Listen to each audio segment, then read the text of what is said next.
নুরুল হক নুরের উপর হামলার ১৪ দিন পেরিয়ে গেলেও কোনো আইনি পদক্ষেপ নেয়নি সরকার, এমন অভিযোগ করেছেন গণ অধিকার পরিষদের সিনিয়র যুগ্ম সাধারণ সম্পাদক হাসানাত মামুন।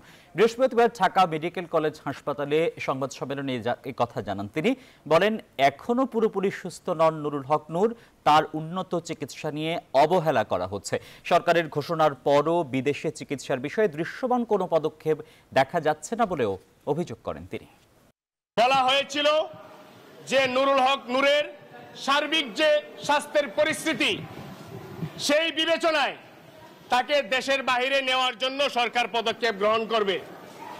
সেটি কিন্তু সরকারের পক্ষ থেকে সরকারের প্রেস সচিব শফিকুল ইসলাম ভাই জানিয়েছিলেন, কিন্তু এখন পর্যন্ত কোনো দৃশ্যমান পদক্ষেপ কিন্তু আমরা দেখতে পাচ্ছি না।